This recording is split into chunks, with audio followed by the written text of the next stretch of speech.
Shalom Bapak Ibu dan saudara-saudari yang terkasih di dalam Tuhan.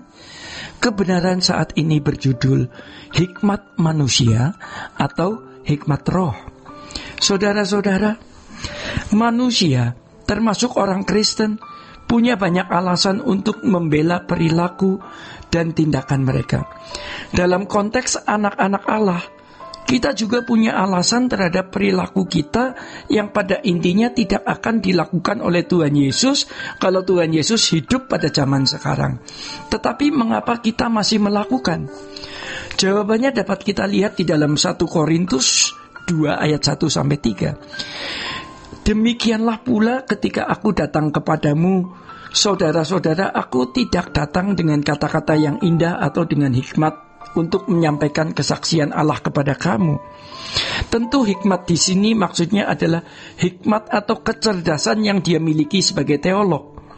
Sebab aku telah memutuskan untuk tidak mengetahui apa-apa di antara kamu selain Yesus Kristus, yaitu Dia yang disalibkan. Aku juga telah datang kepadamu dalam kelemahan dan dengan sangat takut dan gentar. Kemampuannya, kecerdasannya, kecakapan bicaranya tidak akan berguna dalam menyampaikan kesaksian Allah. Maka dia takut dan gentar. Maksudnya adalah bahwa apa yang ia kerjakan itu tidak bisa dikerjakan dengan kekuatannya sendiri. Maka dia takut dan gentar. Selanjutnya di ayat 4, baik perkataanku maupun pemberitaanku tidak kusampaikan dengan kata-kata hikmat yang meyakinkan, tetapi dengan keyakinan akan kekuatan roh. Bapak, Ibu, dan saudara, ini adalah sebuah rahasia penting yang membuat seseorang memiliki iman yang benar. Orang seperti ini tidak akan pindah agama dan terpengaruh dunia, sehingga tidak lagi berkarakter anak dunia. Namun kenyataan berbicara, ya, ada pendeta pindah agama loh. Anak pendeta pindah agama. Tokoh Kristen, anak tokoh Kristen pindah agama. Orang-orang Kristen yang berperilaku tidak lebih baik dari orang-orang non-Kristen. Ternyata masalahnya adalah ketika pemberitaan kebenaran firman tidak disertai dengan kerendahan hati, tidak disertai dengan takut dan gentar, tidak disertai dengan keyakinan akan kekuatan roh, namun disampaikan dengan kata-kata hikmat manusia yang meyakinkan, maka hasilnya adalah orang-orang Kristen yang tidak kokoh, tidak tangguh, dan tidak kuat. Sebab imannya tergantung pada hikmat manusia, bukan pada kekuatan Allah. Tetapi Paulus menyampaikannya dalam kelemahan dan dengan sangat takut dan gentar, sebab dia tahu bahwa dia tidak bisa melakukan itu dengan kekuatannya sendiri. Maka dari itu Bapak, Ibu, dan saudara yang dikasihi Tuhan, pada umumnya, ya, semakin orang percaya diri, semakin orang memiliki pengalaman yang banyak, ya, apalagi punya gelar, punya prestasi, semakin ia tidak mengandalkan kekuatan roh. Ya, biasanya seperti itu. Namun mengandalkan kekuatannya sendiri. Iman orang yang mendengar firman yang bergantung pada hikmat manusia, bukan pada hikmat Allah, tidak memiliki relasi dengan Tuhan. Hikmat Allah maksudnya adalah penempatan kata dan sikap yang tepat sesuai dengan apa yang Allah kehendaki untuk disampaikan. Tetapi masalahnya adalah bagaimana orang bisa memiliki pemberitaan yang disertai kekuatan roh kalau ia tidak berjalan dengan Tuhan setiap hari. Ini nggak mungkin, harus berjalan dengan Tuhan setiap hari. Tidak ada koneksi antara pikiran orang itu dengan Allah, ya. Semua terformat dalam kalimat atau menjadi perbendaharaan di dalam pikiran. Bisa khotbah 60 menit, 1,5 jam pun bisa. Bukan tidak bisa, memang ia terlatih untuk itu. Tetapi apakah dilatih untuk memiliki keyakinan akan kekuatan roh?